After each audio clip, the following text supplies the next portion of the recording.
The goal of Commonwealth is literally to be the Robinhood of crypto. We're here today just kind of give you guys more education on what Commonwealth is, what they're doing, why you guys should actually care. I'll let Tony, introduce yourself maybe quickly, and then we'll get into some of the questions and stuff that, about the project and what's going on.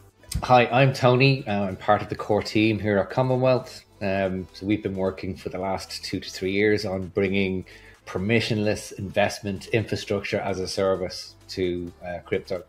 And really what that means is we're trying to bring retail investors in much earlier in the process, but also providing the investment infrastructure as an alternative to launch pads. So rather than investing into individual project and getting tokens, it's fund-based. So we spread your risk, kind of maximize your chance of getting some upside.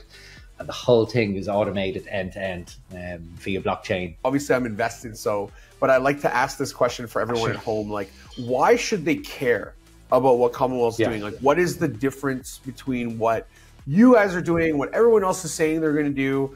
Kind of give them the real juicy parts of like, why should they be watching this to find out more from what you're going to say right now? I think we're bringing a number of innovations to the market. One, we're bringing in that traditional VC type model as opposed to just this purely launchpad model, which, you can have your opinion about how successful that is as a model.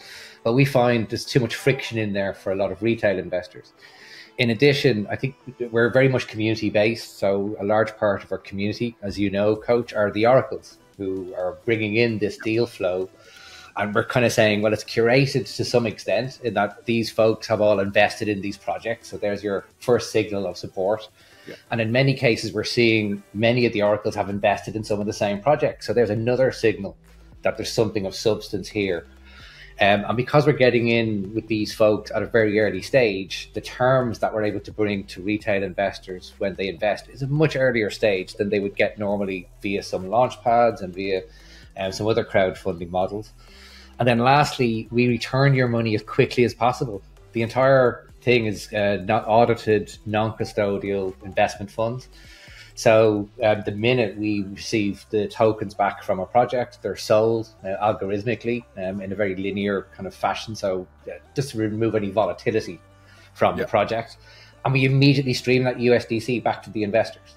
And then obviously at a later point when hopefully the fund breaks even and then there's profits to be distributed, at that point we bring in a royalty fee.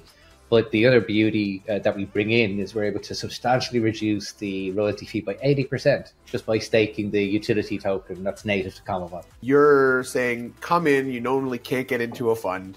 We're like, give us $100 even if that's the case. Like you're a normal retail guy, you don't have a lot of money, it's totally fine. You're going to get in a portfolio of all these new projects that haven't launched yet. And you're going to get the upside of, when they do 50Xs, 30Xs, 100Xs, and you're not going to have to buy them on the open market once you find out that you can actually buy, right? So the kind of the idea is like giving the everyday average guy and girl and, the chance to get into projects, first of all, which they don't have. Yeah. And they're vetted, right? They're vetted with people they already follow, they already trust. Exactly. There's funds, et cetera, that are involved. And I think that is a very big USP, and it's really got to be told to many different people because everyone's like, how does this work, right? And that's fair.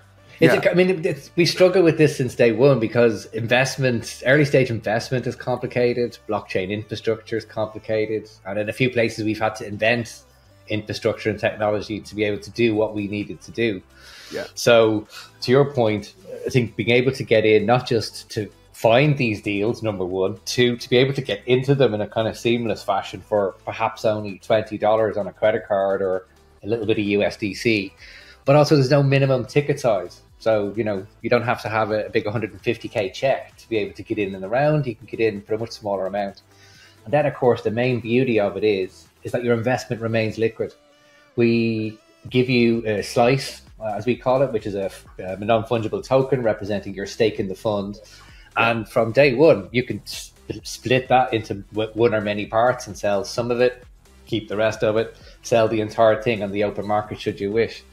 Because again, it's all about it's your money, right? We want to keep your money nice and safe to the smart contracts. But when the returns come in, that money's going straight back to the investors, right? So likewise with the NFT, to be able to be liquid as an investor, I think is a great advantage, you know? So, I mean, people probably watch going, okay, this sounds great. Like, how do I actually get involved with this ecosystem? What do they need to do? Obviously, we've talked about there's NFTs.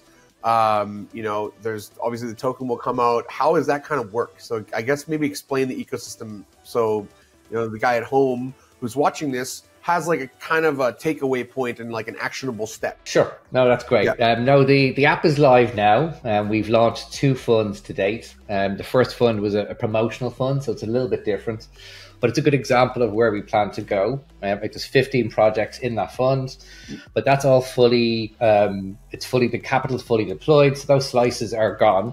They're sold, but they are available on the open market. Advantages we also give is that we're trying to show people the substance behind these projects, right? They're cool. All these oracles have invested and said, this is the next hot thing. But how can you get involved in that process yourself? Well, we take you through the due diligence. Likewise, when the projects are being proposed by the oracles for the Alpha Fund, we'll be workshopping those in the forums in the app with the community. Hopefully introducing the projects to the community as well. And they're all wide open to everybody today. I have people that are in my community that came in with the Genesis NFT, and now they're making content constantly because they love the concept of it, right? And they brought in all their friends and their family, and everyone believes in like, oh, there's an easier way to get in crypto now. Okay, so the public sale's coming up, obviously on paid ignition. How does this normal guy at home get involved? And then, like, we've already talked about like the massive benefit of getting involved, but like, how do they get in? No, great question. Next week we launch on paid. I think it's a 2-stage process. The first day, I believe, is a closed pool for those who staked via paid, and then on the 23rd is the beginning of the public sale. It's available through the open pool on paid network. So we want as many people as possible to hold Wlth tokens, because not from a speculative point of view, but purely from a decentralization point of view. The more people who own tokens, the wider distribution we have, the more secure the protocol is for everyone. It's that simple. Absolutely. But yeah, get involved starting next week. Amazing.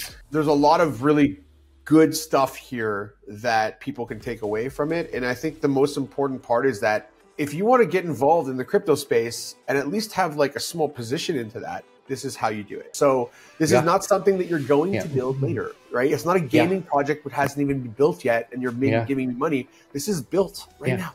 It's built, it's operational. And there's a big piece we left off actually, which is we're right now in the middle of launching our own NFT marketplace, simply because our NFTs have real world utility. So we keep getting kicked off of Lux, Rare and OpenSea because they're all US based, right? Yeah. So we want to build the ability for our users to be able to sell their NFTs wherever they like. So right now they can do it on our platform. The transaction fees and royalty fees all stay on the protocol. So if you're a Wlth holder, you're effectively not giving money to OpenSea anymore. You're putting it back into your own pocket through the protocol. Nice. So all the fees stay out there. It's an entirely circular economy. All of the profits of the platform are distributed to the community by the community. There's nobody taking a cut off the top. This is amazing. Keep crushing it. And if you guys want to learn more about the protocol, go and follow on socials. We'll put them in the links down below, Commonwealth. And thank you so much again for your time, brother.